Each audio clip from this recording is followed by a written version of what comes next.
So Tua gets his contract. Everybody can rest a little easier. Tyreek Hill has tweeted out a big smiley face emoji. That's a good friend. It's not BS. He loves Tua. Yes. Right? Because when he first got here and he started singing the praises of Tua, and we were all like, what's going on? This is not BS. He is so clear that he likes Tua throwing him the ball. He's thrilled, obviously. Mike McDaniel is thrilled.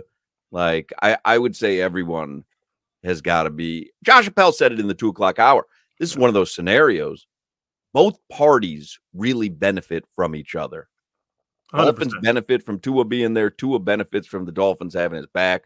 Hard Rock Bet has tweeted out, players since 2022 with at least 50 passing touchdowns, 8,000 passing yards, and a 100 passer rating, Tua Tagovailoa. End of list. And they write, if you don't think Tua should get paid, you're just a hater. Yes. And Tyreek, what numbers he did, he leaves one of the best quarterbacks of all time, comes here. He wanted to get his work, and he got it. Number 1 receiver in the league statistically and all that. And yes, questions about Tua. You can talk about on and off the field, what Brian Flores and Chan Gailey and all the slappies before McDaniel did to him. But like I said, as soon as he made it, him with McDaniel is a beautiful combination for the Dolphins, for Tua, for McDaniel, for everyone. Unfortunately, it's a tough schedule at the beginning of the season. He better earn his money. I'm gonna turn into he better earn his money guy now. What did you say Jeff Darlington tweeted out, Solana? So he quote tweeted the Marcel Louis Jacques tweet, just kind of breaking down the specifics of the deal. He says, without seeing full nuance of the contract, the simple numbers feel very fair. A tad more, 0.1 million per year than Goff, but a little less, 3 million in guarantees. Market deal without resetting the market, at least in terms of the negotiation. This feels like a win-win. Onward. That seems like a great point from Darlington, right? Yeah. So he gets this massive deal. He's now the third highest paid quarterback. Third pie. Go ahead. Third highest. Go ahead. Third highest paid quarterback in the league. But the Dolphins can say, yeah, we did not reset the market on this. Mm-hmm. He's slotted exactly kind of where he should be. Again, knowing that Patrick Mahomes is not slotted in the top 7, 8, whatever.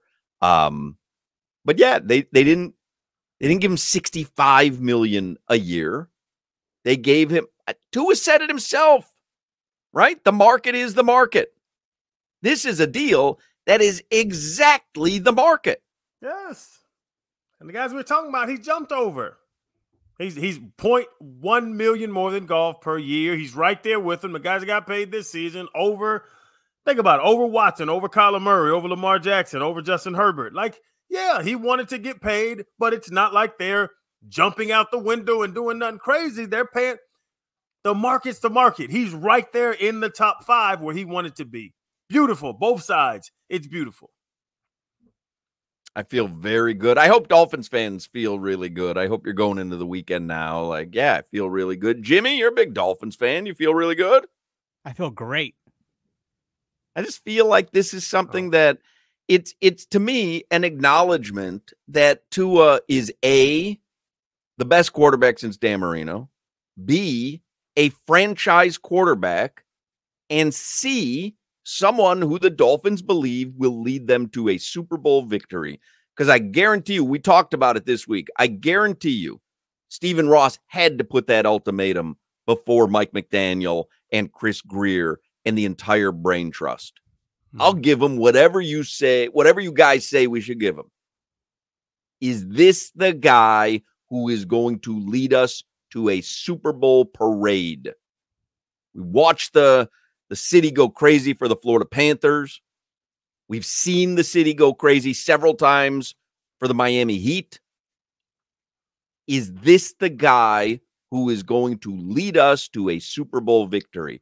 And based on the contract we see right now, Chris Greer, Mike McDaniel, and everyone else answered in the affirmative. And I think that's a good feeling, because it's, again, you mentioned that the Tannehill contract, like, he was always the guy you're like, well, if everything goes perfectly, and we've seen some flashes, I feel like Tua's been more than that. I know I don't have a lot to rest on when it comes to big wins against great teams or playoff wins, but I feel like I saw enough last season and the entirety of his career here to say this guy is going to lead us to the promised land. I really feel like it. I think this show is a microcosm of the fan base, because 3 of us believe he is the best quarterback since Marino. He is the franchise. He can give us a Super Bowl. But there's the other side, which Solana's on, that he gets hurt too much. I haven't seen anything postseason. I haven't seen any success, after, in January and February. So I think the same people that were questioning the contract are the same people that now are questioning the contract, post-contract and pre-contract. I'm not questioning the contract. I expected him to get paid, by the way. I was hoping the Dolphins wouldn't, but I was expecting this contract. Exactly. And I do believe, because I don't think it's an argument that he's the best quarterback since Marino. He is. Like, that's not up for debate. But yeah, I have questions. 1-6 last year against playoff teams. Because I had an article, what AFC quarterbacks, this is on CBSSports.com, I was going to read it to you guys, are under the most pressure to win this year. And number 2 was Tua Tagovailoa. And they highlight great season last year early on, but 1-6 when you factor in the playoff loss against playoff teams last year, a negative 110-point differential versus those playoff teams, which is the second worst by a team that made the postseason all time. And as a starter in the NFL, Tua is 6-14 against playoff teams. That right there perfectly defines where my doubts creep in about him taking us to the promised land. Can we be a perennial playoff contender with Tua Tagovailoa? Absolutely. I have no doubt about that. Can he get better? Absolutely. No doubt about that. But I'm not still certain he could be a Super Bowl winning quarterback. Doesn't mean I'm not happy for the dude, though. And again, you can't argue the facts that Solana's giving you, because that's not opinion. Those are facts. Those are actual numbers. So I get it. You have to be able to look past that and go, okay, what is he going to do in the future? Because Jared Goff wasn't a great quarterback till he was a great quarterback. Matt Stafford wasn't a great quarterback till he was a great quarterback. Peyton Manning couldn't win a Super Bowl up until he won a Super Bowl. I feel good. I do too.